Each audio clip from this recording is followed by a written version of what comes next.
everyone. Welcome back to the CCO Follow podcast. Today, Travis and I are really excited. We're introducing this really big topic of Christians and politics. Whoa, I said the word, politics.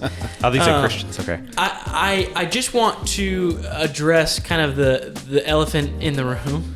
There's another. But really what this is it's not going to be us saying, who to vote for or why we vote for specific people. That's for the After Dark episode. This really is addressing the question of as Christians, what are we supposed to do with politics? This is something that in the world, that's how the world runs. It's all political. And for a lot of people, that's just their life. But for us, we have a very different perspective. And so today we have Tad Sowers on, who also in the next few days is going to be giving a teaching on Christians and politics. Mm-hmm. And so if you're watching this, at a later date, definitely check that out. It'll be on our website. And if you're watching this as it comes out on a Friday, we really encourage you to be there. Tad, what is that? What's that teaching going to be about? What's the kind of the summary? Well, as usual, I'm going to try to cram way too much into way too little time. It's just how, as a Christian, how do you approach this whole thing? And I'm going to talk about, do we have any obligation or duty as a Christian at all to get involved at all? And I think we do. And I think there's some biblical reasons. It is a biblical. I mean, it's all from a biblical framework because we're a church. We are a church, and I could give my opinion, but. And so I do think it's something we're called to do. There's a shirt that I wear sometimes. I should have worn it today. I have a T-shirt, and it's a quote by Abraham Kuyper, who was a Dutch guy. He was a theologian, but he's also a statesman. I don't know if he was prime minister or something right under prime minister. Oh, wow. Anyway, it says, there is not a single inch of creation over which Jesus Christ does not cry out, mine.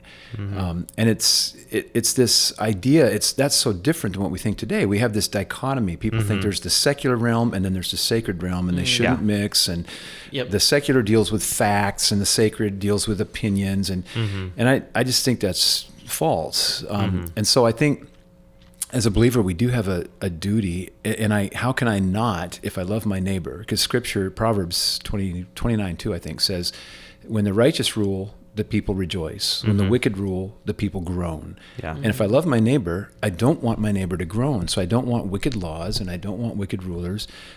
So I do think we have an obligation. But then that's just the first part. And then, okay, if I have an obligation, how do I do it? Because I'm always in a situation, every election I've ever voted in, I've been in a situation where I am choosing between the lesser of two evils. Because, as you said, Travis, Jesus Christ is not on the ballot.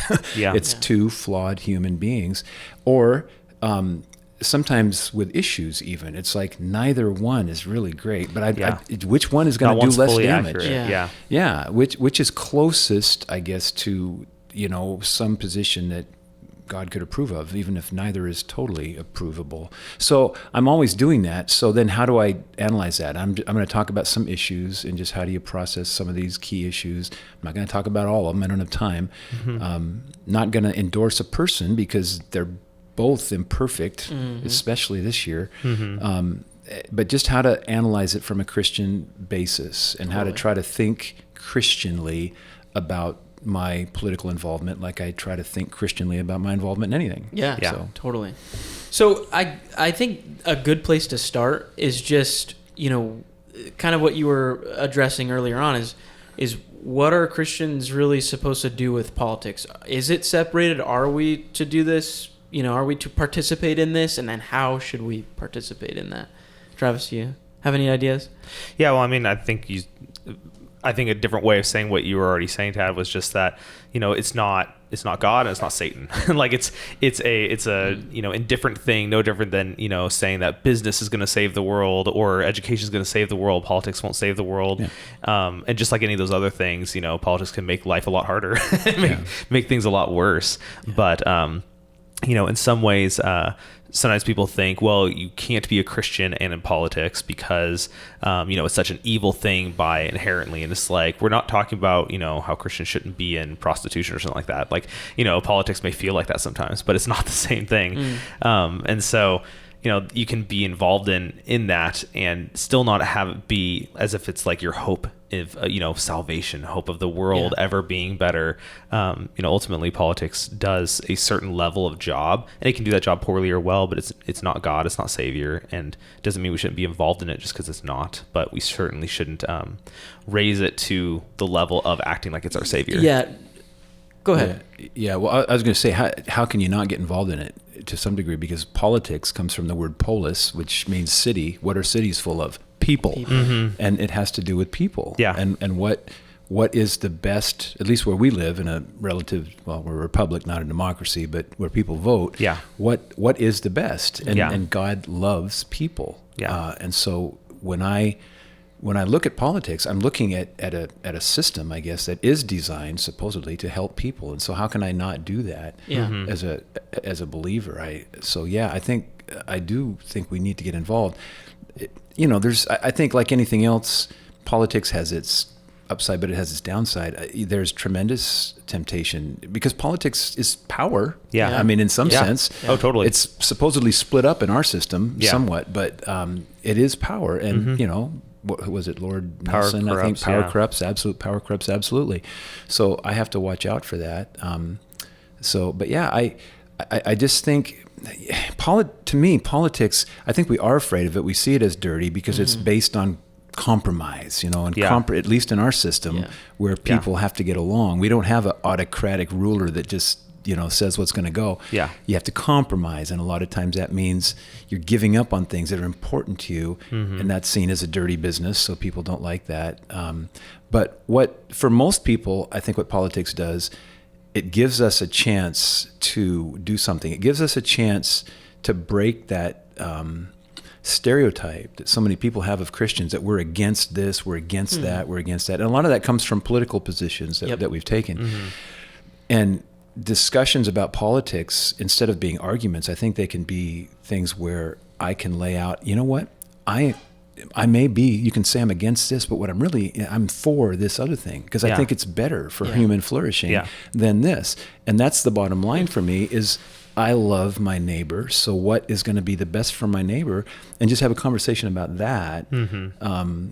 And try to get people to see that that's my motivation instead of, well, I'm just against this and against this and against this. Yeah. And so it provides us an opportunity to do that. And I don't think that's something we should shrink back from. Definitely. Well, and it's the core of so often when you hear debates and stuff like that about political issues, they rarely talk about really on the individual level. Like they'll maybe give an example of a person, but for the most part, those voting just get hyped up on, this issue, that issue, and rarely really bringing it down to the level of how does this impact my neighbor? How does this impact the person I see at the grocery store? Yeah. And that's an important thing because at the end of the day, Jesus tells us to love our neighbor, and this is one way we can love them is by desiring, outcomes for law and outcomes for leaders who will do that. Yeah. I definitely think it plays into this idea of identity too, where, I think for me growing up, I'm a lot younger than, my parents obviously.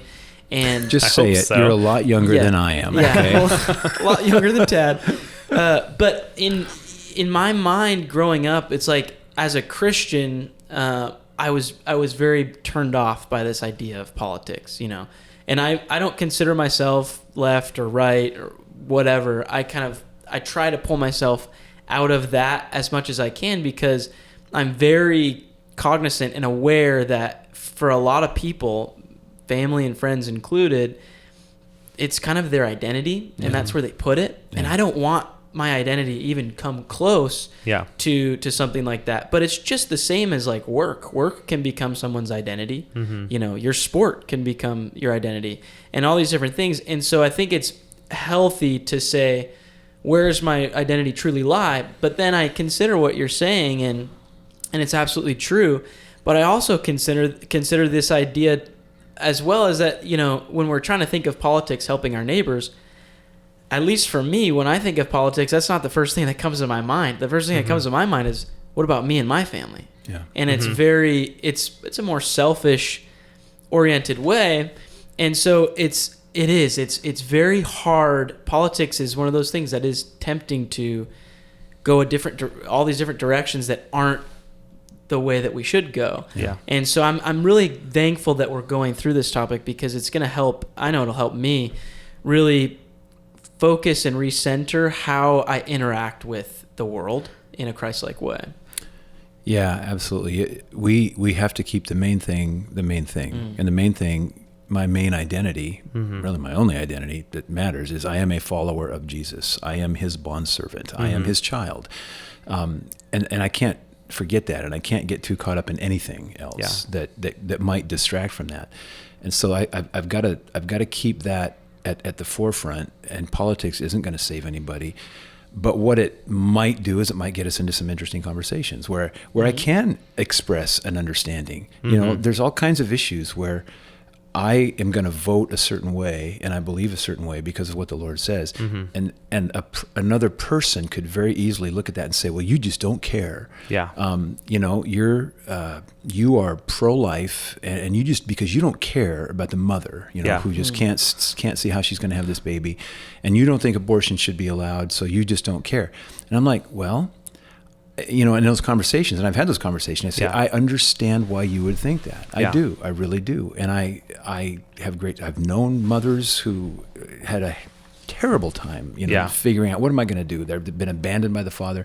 So I know it's a terrible situation, or it can be sometimes. But here's the thing. Because I care, I don't just have myopic vision and just look at the mother. I'm looking at, what is it that's being aborted? It's a person in the womb too. So I do care. And I could sit here and accuse you of not caring about the baby in the womb, but you know, we could have so that's really, that's the issue. The issue isn't, I could accuse you of not caring, you can accuse me of not caring. Let's just talk about what's really happening here, and let's look at the background of what's actually happening, and then let's decide and maybe prioritize. Okay, we care about both sides, so what do we do though about it? You know, how's that care gonna? But if you don't have that conversation, you're just throwing, you know, verbal grenades at each other. You're uncaring. No, you're uncaring. And that's not what Christ ever did. So anyway. Well, it kind of is in line with the quote, I forget who said it, where it's people don't care what you think until they know how much you care. And showing that your position is based off of a desire to love your neighbor and not a hateful thing really changes things.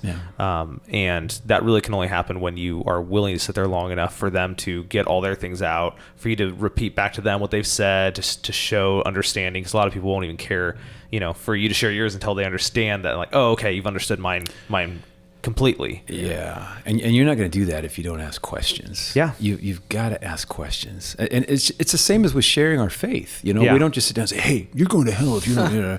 I mean, there are people that do that. Yeah. But I want to make sure, you know, I'm not trying to coerce anybody or browbeat anybody.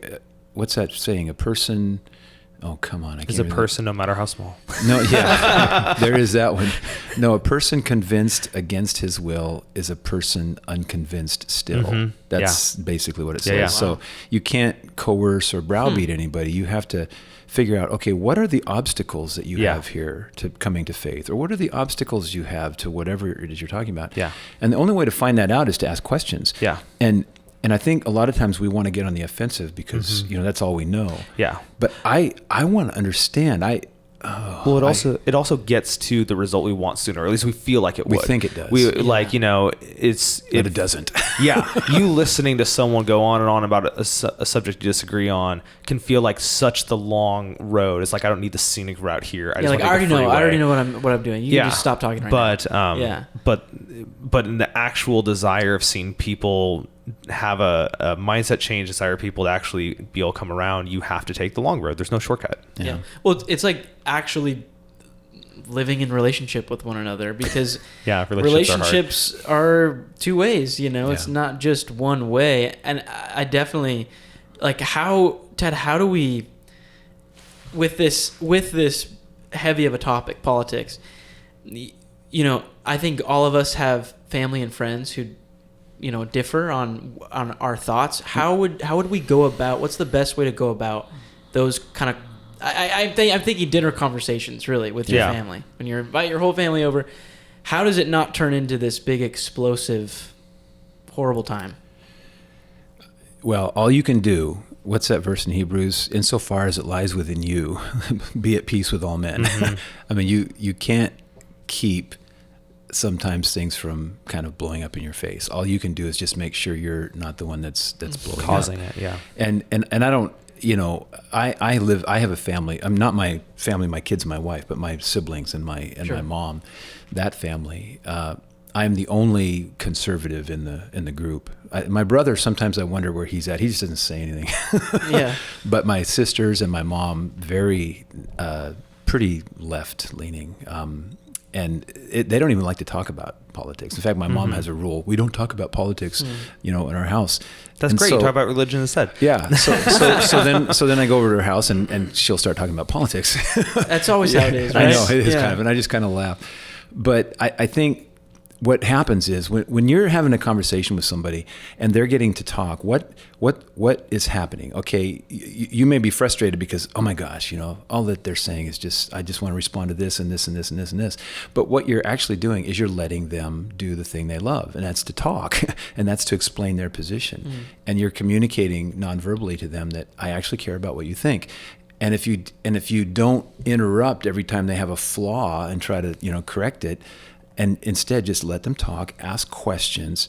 There's a St. Francis of Assisi, his famous prayer, he says, Lord, grant me not so much this, but that. Mm-hmm. And one of the things is, and man, as a young husband, I read this once and I thought, oh my gosh, I need to practice this with my wife, because I was a lawyer, and lawyer, you want to communicate your position clearly. That's what communication is, making sure you understand what I'm saying. Yeah. Because if you understand it, you'll of course agree with me because I'm right, and you're just stupid and wrong. So that's what communication is, making sure you understand. That's what I thought, and then I realized in so many conversations with my wife, no. And what Francis said is, grant me the grace not so much to be understood, but to understand. And then I started thinking about that, and I thought, wait a minute, that is what I do as a lawyer. When I'm writing a brief, I do everything I can to understand the other side's case, so I'm ready to respond to it. Because if I'm not, the judge is going to go with them. Yeah. So I do try to understand, even though I spend a lot of time talking in front of the judge. I have to make sure I understand. And what I'm doing is if we don't talk, I don't think anybody, you don't say, hey, let's talk politics. I mean, it's issues that come up. Why do you think that? Somebody makes a comment about, abortion and how, it's, you don't have a right to say anything about abortion because, you're a man or whatever, you can't have a baby. Well, why would you think that? That seems like it's going, you're saying something about me, not about the issue, or what led you to that conclusion? And there's a book that a lot of us have read, Tactics by Greg Koukl, and those same tactics work in any tough conversation, not just in talking about your faith. Yeah.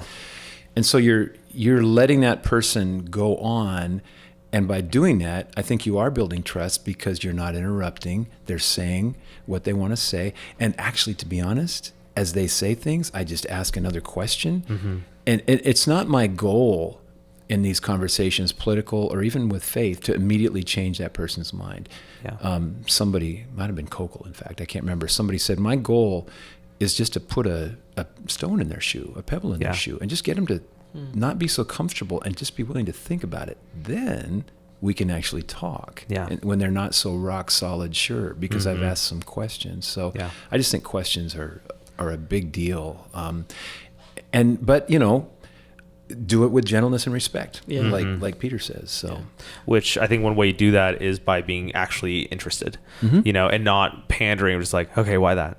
All right, why that? And it's just like, and you actually being like, no, like you're being truly interested in the person. Yeah, that's good. You compared it earlier, like these kind of conversations, to evangelism, and I remember early on in high school, I was very much into evangelism, would go down with the street witnessing team and stuff like that. And one of the things I realized early on is I learned all there was about Mormonism, all there was about Jehovah's Witnesses, all this stuff about these different religions.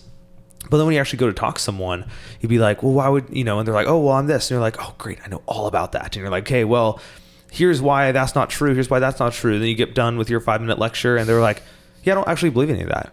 And it's like, how could you not believe that's what your religion teaches? And it's just kind of the same thing where it's like the questions are so important because yeah, there's these 5 standard reasons why, like your example of abortion, why people are pro-abortion, but the person you're talking to may not have it for any of those reasons. And so they're an individual and you can say, oh, you believe this. Why as an individual do you believe that? Yeah. Because it may not even be, you might be arguing like your case with the lawyer thing. You might be arguing about the case stuff that is, they're not even bringing as evidence. They're not even bringing as relevant. And so you show not only a lot of care for that person, but you actually get to the heart of the matter for this conversation, which every single one's going to be different. Yeah, I'm curious. This, to me, like, this all makes sense. I'm getting it. Ask questions. It's very good. But what do we do when you ask a question and somebody answers it, but it goes against what you see to be true? Like, you know, it's easy for us to look up at the sky and say, well, that's a blue sky. But all more these gray. Sure. In Washington only. In Washington. I'm joking that even that could be debated. Yeah, It's exactly. But ridiculous. in all of these issues, it seems like, you know, at least for me, it's like I can ask those questions, but when I get an answer that I'm like, wait a minute, that's just wrong. So now you're believing something because of a wrong thing, and they're going the same direction as mine, saying, well, you're wrong. And so what do we do, especially in today's day and age where this whole idea of just, well, your fact is your fact and my fact is mine. It's crazy, but it's something that's so real. What do we do with that? I think sometimes, I mean, easy to say, not always easy to do. People, and when I say people, I'm including myself. I think sometimes we just don't think things through fully. And we do. We have, you know, I have my facts and you have your facts. And if you can ask questions in a way that gets people to realize that somehow. A couple examples. The abortion thing we were talking about. I've been in these conversations before, and I've heard speakers that have been in similar conversations where this has come up, where you're talking to somebody. And I did this with one of my relatives, one of my cousins, East Coast, very liberal. And we were talking about abortion because it was, well, I won't go into all the details of how we got into this conversation, but it was actually very interesting. But she was talking about abortion, that she was personally against abortion. Didn't think it was a good idea, but she absolutely thought it should be legal and that a woman should have a right. And that's a very popular position. That's the position that like Barack Obama wound up taking that position. I think Joe Biden at one time took that position, and lots of people take that position. Yeah. And so I said, okay, a lot of people think that. A lot of people are like that. Why are you against abortion? Why do you think it's not a good idea? And she says, well, because, I mean, it's killing a baby, and I don't want to, you know, I don't think that's a good idea. But I think, for a mother who's in a tight position, I think it should be legal. And I said, okay, so you're not for it because it's killing a baby, but you think other mothers should be able to kill their babies. You know, and that's all. I'm just repeating what she said. Yeah. And she just kind of sat there. Yeah. And it was weird because it was like the first time she'd ever thought of it. And she did, and she said, that you're right. That is what I'm saying. And it's like she'd never thought of it before. That I don't think abortion is a good idea because it's killing a baby, but I think it should be legal for other people to kill their babies. Decisions, because it's always presented in the case of women's reproductive health. Yeah. It's not presented in the case of killing a baby. And she used the language. I didn't use the language. Yeah. And so it just was a little moment there. Or I had another conversation. It wasn't quite as remarkable of a moment, but we're talking about LGBTQ, you know, the whole alphabet soup thing, and talking about my facts and your facts, and you know the difference between sex and gender. You know, sex is a biological thing, gender is a socially constructed thing, and I was I can't remember exactly how the conversation was going, but they were very much taking this position that gender is not biological, it's socially constructed, but it's just as real, and you can't mix it up. They're very different things. Yeah. And I was saying, well, but what evidence do you have? Like, what studies would show that? And they cited some study, and there probably are studies, because so much of a study on both sides. The study sometimes winds up being what the person doing the study wants it to. Oh, absolutely. The Kinsey Confirmation study bias. on sexuality is the classic example. You look at of where the that. funding is and the goals of the Well, and the methodology of the study. Yeah. I mean, don't get me started on the Kinsey study. and even just how they interpret stats. Yeah. And so, but yeah, they had their facts and I had my facts. And so I was like, man, we're at an impasse. And so I said, okay, so I'm saying that sex is biological. It's, physically observable. You're saying gender is something that happens. It's a mental, emotional, social construct thing. And you say that's real, and I question the reality of that. I say this is real, and you say, well, that's not all. Yeah. And so I say, okay, here's the thing, though. Isn't it possible? To what degree is it possible to mistake your biology, and to what degree might it be possible to mistake your gender then? If gender is a social construct and it's something that's in my mind and in other people's minds, it seems like that's way, way, way less definite than the biology of it. Yeah. And so are we making a mistake in putting so much emphasis on something that is so difficult to actually ascertain and so easy to make a mistake on? And so what do you think about that? Because that's something that I've thought of. And they hadn't even thought of that, really. Yeah. And they were just like, and it's not like they had a huge moment like, oh my gosh, you're right. Usually in those kind of things, they don't flip. It's the pebble. Yeah, but it's the pebble. And I think it was a pretty big pebble. And they were like, I mean, they said, well, I see what you're saying. Yeah. Yeah. But I don't know if I agree. I mean, basically they didn't flip like you said, but it was like, I see what you're saying. And it was just like putting it in a whole different light, trying to find, I guess what I'm really trying to do in those, I'm trying to find some kind of common ground. That's what I'm trying to find. Yeah. And usually there is some common ground. Mm-hmm. And so if you can find a common ground, if we both think that this is important or that this is good, well, are we just talking about different ways to get there? Yeah. Or, are we talking about different definitions? Or am I looking at something and you're not seeing it? Or are you looking at something and I'm not seeing it? Mm-hmm. Are you looking at the mother's situation and I'm not seeing that? Yeah. Or am I looking at what is actually being aborted and you're not seeing that? Yeah. And so just to get them to look at it differently Yeah. so we can actually have a conversation because we have some common ground. So. Mm-hmm. Yeah, and I think good. looking for common grounds, but also just looking for inconsistencies within their own logic. Even if Which they will be. Yeah. Well, and I think that's what it comes down to. And I think the desiring to understand naturally finds those inconsistencies, not in a malicious way, just if I'm trying to understand you, there's a reason why I'm not convinced yet. And it's not merely because I just don't want to be. Like, there's just something that just feels wrong about this. And it's like, just keep finding what is wrong about that. And when you bring it up, don't say, this is what I use. Because I was a lawyer. No, there's a flaw in your argument. Yeah. No, instead say, because this, again, and it's not playing a game. It's just showing respect. It's just saying, okay, help me understand something. Yeah. And then point it out. Yeah. Because I think you're saying this and this and this, but if that's true, then these other wouldn't things this don't line up. follow, or would this not follow? Yeah. Isn't that a non sequitur? Well, because I mean, like the example of the transgender that you were talking about, I've heard someone else give a really good response when talking about that, using, again, not other facts or anything, but they were talking about, the different genders and how they're saying gender is different than sex, and how they're like, and that's why it's so important to, they're complete separate things. And then they were on topic of transgender surgeries and stuff, and they're like, so why, if they're so entirely different things, why are transgender sex surgeries even a thing? If they're different things, why can't they just be different? You just remain a sex of this and then remain a gender of that. Why is it a big deal?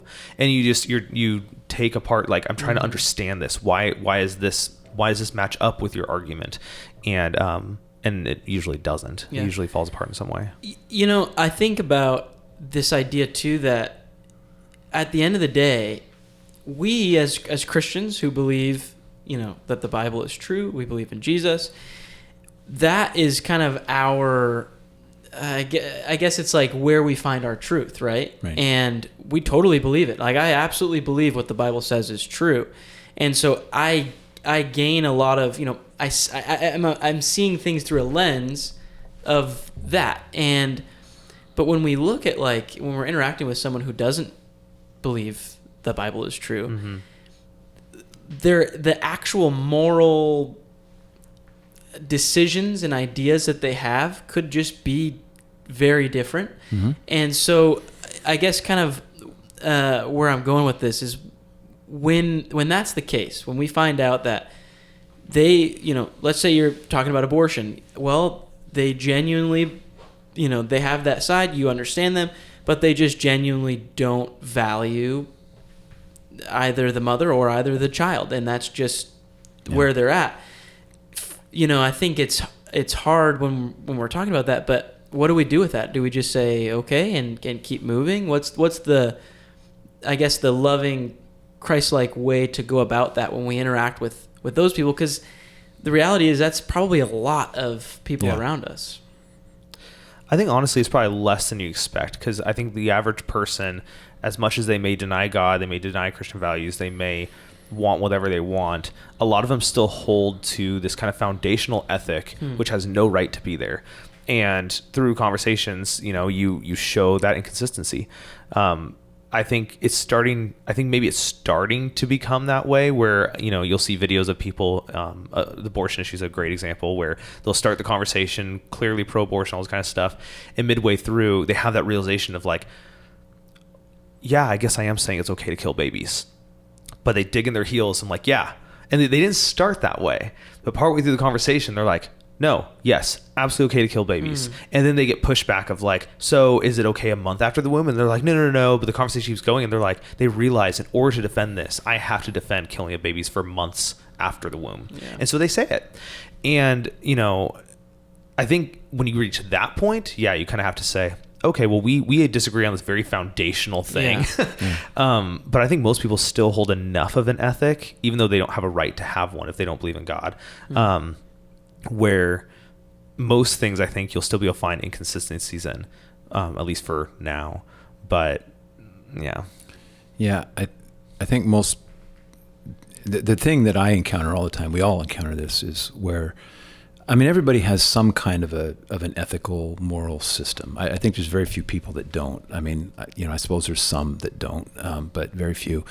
But the thing that I find is it's not based at all on the scripture at all. And, there's not that many options that you have. A lot of the people that we encounter just in life, they would say they're like a moral relativist. It just depends. It depends on the situation, depends on the subject.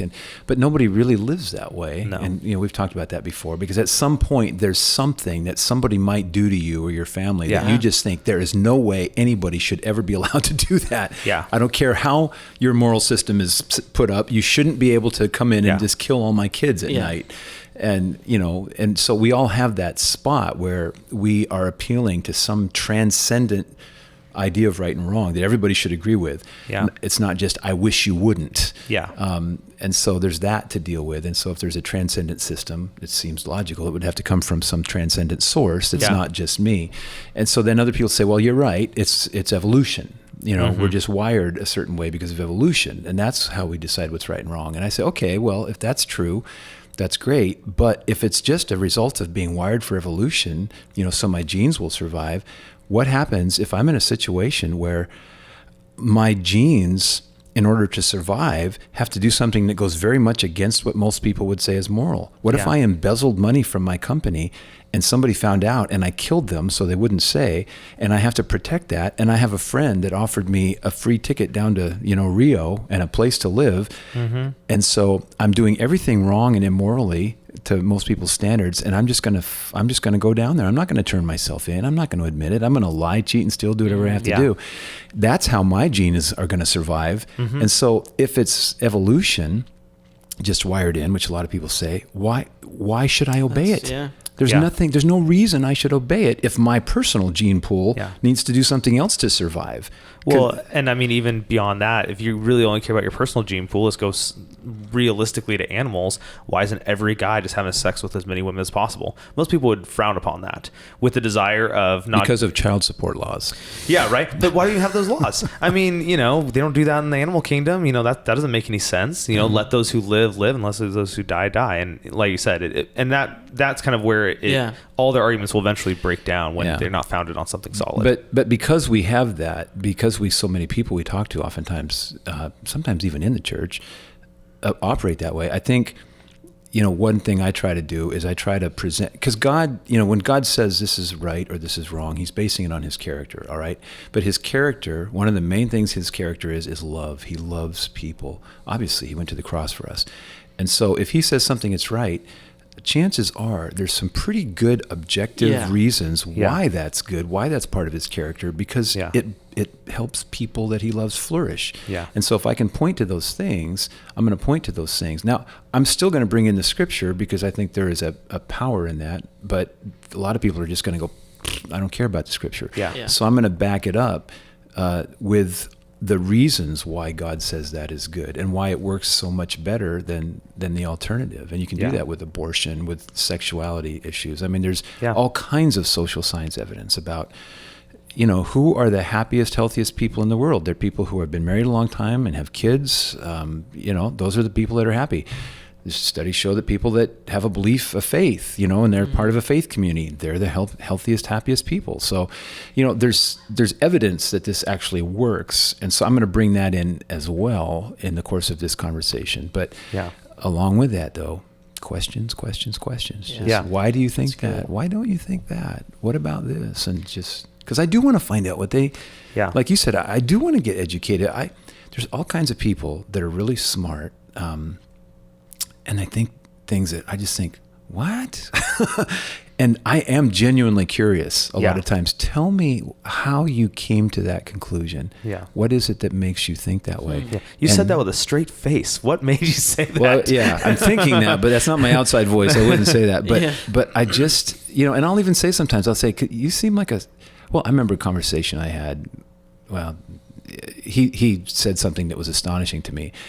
And I thought he was a pretty smart guy. And I said, really? So you seem like a smart guy to me. And I didn't mean it insulting at all. Yeah. I didn't mean it insulting at all. But I said, so tell me how you got from A to B on there. Tell me, is that the only reason that you think that? And it turns out it was. And it was kind of a weird moment in the conversation because I realized as soon as I said that, I shouldn't have said that. That sounded insulting. But he didn't take it. He didn't take it. So we were just, good. We were just you were about to show how he was not all that smart. I was genuinely surprised, and I couldn't connect the dots that he had connected. And I really wanted to know. And I think my tone communicated that. And so I think that's probably why he didn't take offense. And we were friends, but I really wanted to know because I couldn't think of an answer. So and then I just shut up and I just listened because I was like, whoa. Yeah. So, and I think what you said was really important. It's just like, they're humans made in the image of God. And like, that's who is, it's like, I think the C.S. Lewis where he said, like, you've never met a mere mortal. Yeah. Like, it's, this, every single conversation may not lead to, salvation prayer, but every single conversation matters and every single person matters. And if Jesus, hung on the cross for each of those people, we can at least do the diligence of being like, let me hear you out and understand where you're coming from. Because ultimately, if they're not saved, they're living in a kingdom of darkness. Why should we expect light? And that shouldn't surprise us when we're asking questions that, to understand why they're coming from, where they're coming from, and we shouldn't be surprised with their answers. And so I guess that's the real question then, as we kind of wrap up this episode, is that the biggest argument that we have of being involved in politics in that capacity, where it's not our identity, but we're actually just trying to help those around us? I think, it's a couple things. I think it's loving my neighbor because of that principle in Proverbs. When wickedness rules, they groan, and when righteousness rules, they rejoice. So I think there's that. We are called to be salt and light also, and salt has a preservative aspect, and light shines on things and illuminates things that were previously in the dark. So I think there's definitely that. And then another principle I think that compels me to get involved is just the whole idea of stewardship. We think of it in terms of money, but when you think about it, where we live, we have a unique stewardship historically because we're in a place where we are, in a sense, the rulers. You're essentially a percentage of the government. We vote and we have a say in what happens. And that is something like anything else valuable to have a stewardship of and to use wisely. And so I think there's those three principles that are all kind of acting together that help me to want to get involved. But maybe I'm going back to the very beginning what we said, you cannot forget though the main thing, and that's Jesus. And when that last night, in John 17, when he's praying, and here's the here's the tragic thing is when believers get amped up about this stuff, because, if I'm talking to you about something, in a sense, I guess I have a higher expectation, that the Holy Spirit's at work within you. And if you just get all amped up and just angry at me, it's like, whoa, what just happened there? And Jesus, that prayer where he said, Lord, make them, believers, make them one as you and I are one. And that's how the world will know that you sent me. And I just think, wow, the church, in quote marks, I mean, there's all kinds of churches that I think don't know Jesus at all. Depart from me, I never knew you. But in good churches, there's still people in those churches that probably aren't part of the church. In bad churches, there's probably some people that are part of the church. So who knows where the church is? But when it comes to believers, if we find ourselves getting amped up and angry and wanting to separate, that is not good. There's a person who I've known for many, many years, been a believer for a few years now, not that long. And she and her husband are going through some hard times, and he wants to get back and start going to church again. And she's, been a believer for a little while now, and she will not go to a conservative church in her mind, where she thinks people at that church would have voted for Trump. She won't go there, even though her husband is just clawing to try to get back into a life of faith. And you would think, okay, let's just find a good church, it talks about Jesus. But she doesn't want to go to a church if they're conservative and they have voted for Trump. And I'm just like, oh my gosh, that is putting the cart before the horse. Yeah, these are the hang-ups you're going to die on. Yeah. And it's not going to lead you to Jesus. No, it's going to lead you away, literally, from people that love Jesus. And so if we find that we're getting agitated and amped up in these conversations, then we're doing something wrong, and we just need to repent. We need to go and just, again, the main thing is love for my neighbor. That's why I'm getting involved at all. And if I kind of defeats the purpose if I start hating my neighbors that don't agree with me. And that's just a sure sign that you just need to step back and just get your heart right before you involve yourself in any more conversations. So something I think we'll probably unpack more in future episodes, but I think a piece of it is relevant to like what you were saying and stuff, is that, Jesus didn't say a lot about politics. He literally said, like, pay your taxes and be willing to carry the soldier who demands you go 2 miles. Like, this is literally all he really had to say about it. And sometimes I think people use that as an excuse to say, well, if Jesus didn't talk about it, then I should never talk about politics. That should never be, I shouldn't have conversations with people. Like, it means anything I do that is vaguely political is absolutely wrong from the get-go because Jesus didn't talk about politics. And I think you're pointing out was really important of just, we live in a very different society. Very different. And I don't mean in the sense of, our culture is just so different. We can vote. Exactly. And that's what I mean, is that the actual government we are under, if we were under an oppressive rule that it was just a king that took over our country, I think you could make some arguments that you should be a little more like Jesus and basically just not talk about politics at that point, because you don't have any influence. It doesn't matter. The people that you're talking to have no influence either, any of that kind of stuff. But we don't live in that. And so it makes it complicated and muddy, which just to maybe put a rock and a pebble in those people's shoes who are thinking, oh, well, Jesus never says things, therefore this shouldn't be part of our conversation today. I think that's, you pointed out, but I think that's why it's different. There's a host of things he never said anything about that we would all agree are very important that we do. But and we'll talk about that verse, I'm sure, later in the month, because it has some other implications as well. But I think it's just important to note that you can have conversations about it, and ultimately, like, have conversations with people. That's what matters, is an individual. You're talking to them and trying to find out why you believe what you believe. Because ultimately, yes, it'd be nice if they had political views that align with Jesus, not aborting children, things like that. But ultimately, we have conversations so we can build relationships, and hopefully one day they come to know Jesus as their Lord and Savior. Because even if they change their view on abortion and don't come to know Jesus, it really didn't move the marker at all. Like, it really didn't change anything. And that's, the heartbreaking part of it. So the important thing, we are getting involved in politics in a healthy way because we care about others, and we want to love our neighbors well. And the best way to do that is ask questions and seek to understand. And be humble. Yes. Which asking questions is by nature, I think, humble. But also be humble in the sense that, Calvary Chapel, we're a pretty, I guess you'd call us a fairly conservative church, probably politically, mostly pretty conservative. We've got our blind spots too. And there's things, I would say biblically, that conservatives are not very close to Jesus on, compassion for the poor, the downtrodden, even issues like, we've been talking about LGBTQ or abortion or things like that. Every time Jesus confronted a sinner, he showed compassion for that person. And, we tend to be pretty good at saying, that's wrong, this is right, this is wrong, but not so good at caring for people and relating and acting in love. Whereas people that are more liberal or progressive, they're pretty good at, at least showing some degree of, caring and compassion, but they're not very good at all about saying that's wrong and that's right. And so we need to be humble, just like the other side needs to be humble, and we need to try to come together and find that common ground. And if it is Jesus, then what the heck did he do and say that we can emulate? Well, and if you ask questions not humbly, really you're just looking for opportunities to stab in a dagger, But if you ask questions humbly, you might grow in compassion for someone. That's good. Tad, thank you so much for coming on. I really look forward to your teaching. And thank you for listening and watching.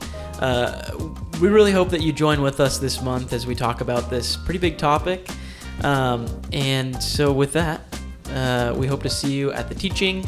And again, if you're seeing this at a later date, it'll be on our website, and it'll be kind of together with this podcast as well. So thank you, and God bless.